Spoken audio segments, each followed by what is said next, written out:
paz e harmonia. Como sempre, é uma satisfação encontrá-los. E hoje, tendo a oportunidade de realmente passarmos uma tarde, eu farei o possível para que seja uma tarde bastante agradável, mas que ao mesmo tempo não fuja ao objetivo de proporcionar uma reflexão sobre a nossa condição dentro da estrutura familiar da qual todos nós fazemos parte.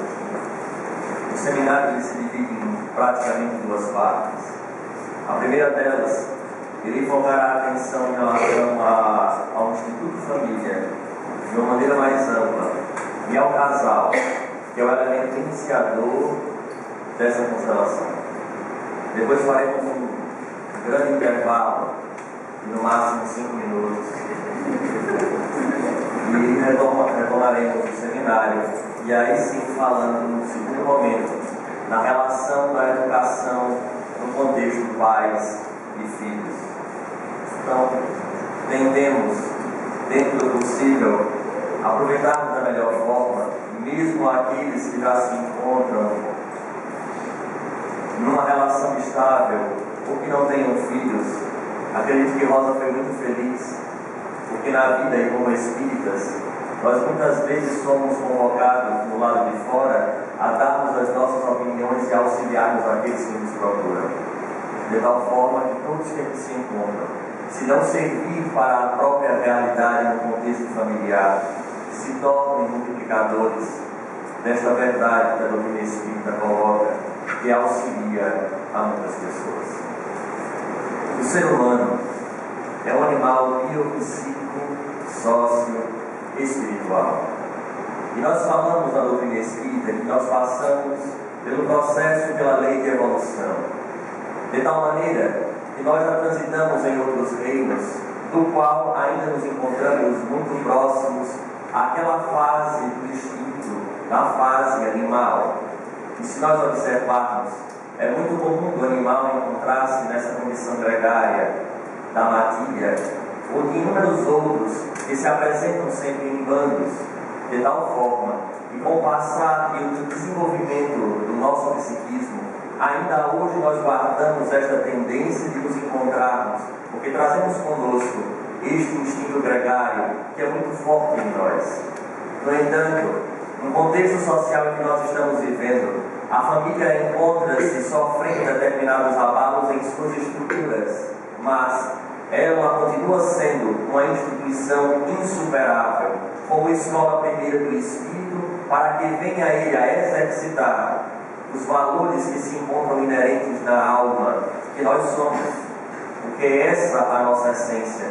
Quando os Espíritos respondem sobre a questão da lei de Deus, que se encontra na consciência, e estas leis nos levam a vivenciar aquelas virtudes que nós tanto desejamos, e é na família, esse primeiro instituto que nos dará a possibilidade de nós estarmos a exercitar, para depois disso partirmos para um campo social mais amplo, porque é nela onde nós vamos desenvolver a afetividade, o respeito ao espaço alheio, como ao nosso próprio, assim como tolhindo as nossas extravagâncias aqui e ali, porque é nesse campo restrito fisicamente que nós sabemos que até o próprio instinto animal nos leva às vezes a ver a questão do ferimento mútuo por conta do espaço, por conta das diferenças, por conta das extravagâncias. Então é necessário nós estarmos ali sobre o mesmo teto para começarmos a exercitar estes valores que em nossa sociedade, nesse momento em que nós estamos vivendo, torna-se por demais desapercebido quando nós vamos perceber que não tem as pessoas com tanta tolerância, a consideração, o respeito ao mais velho, determinados valores que deveriam ser instituídos dentro do próprio lar. E a sociedade agora reflete do lado de fora a falta desses valores que deveriam ser exercitados. E o interessante é que se nós escutarmos as pessoas do lado de fora, todas elas reclamam da mesma realidade. No entanto, não percebem que o contexto externo do convívio social é um reflexo da intimidade dos lares, Porque há pessoas que têm uma aparente consideração por aqueles que estão do lado de fora, quando na verdade não conseguem desenvolver sequer o respeito na convivência dentro do próprio lar. E foi nessa análise que nós vamos observar no Evangelho segundo o Espiritismo que estes Espíritos colocam que há tipos de família. E essas famílias nós precisamos entender para classificar qual a nossa. E há muitos espíritas que se aproveitam desta determinação e deste conceito dos tipos de família para simplesmente se apoiarem neste conhecimento e utilizarem como desculpa para evitar este confronto, não com o outro, mas consigo mesmo no contexto das suas arestas. Porque os Espíritos dizem que há o primeiro tipo de família, que acredito que todos sabem, que é a família do tipo corporal. É aquela em que se encontra apenas ligados os laços consanguíneos, a hereditariedade, o DNA, onde apresenta-se vinculado àquele outro, onde nós percebemos que não há muitas afinidades. São espíritos que foram caros em outros momentos, que talvez não tenham transitados como familiares alhudes, mas agora retomam na necessidade de exercitar estas virtudes que nós falamos anteriormente, além do que, e o principal, reatar estes laços que um dia foram rompidos de alguma maneira. Então são espíritos distintos, que apresentam características distintas, mas que agora encontram-se sob o mesmo teto.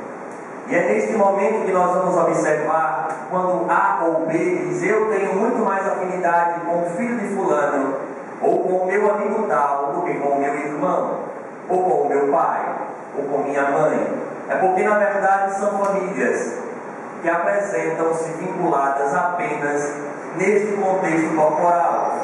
E aproveita-se para essa desculpa. No entanto, seria bom que os espíritas associassem o conhecimento, porque o nosso conhecimento ele não pode ser partido, ele tem que ser um conjunto, de tal forma que o processo da reencarnação irá transformar estas famílias que são apenas corporais hoje em famílias do segundo tipo amanhã, espirituais, que são aquele conjunto de espíritos que se afinizam. E abre-se um parênteses: quando nós falamos em afinidade, nós não estamos querendo falar apenas do bem. A afinidade ela se encontra em diversos graus. Há famílias de espíritos que ainda acumulam no mal, e ainda assim são famílias espirituais. Daí a necessidade de exercitar estes valores.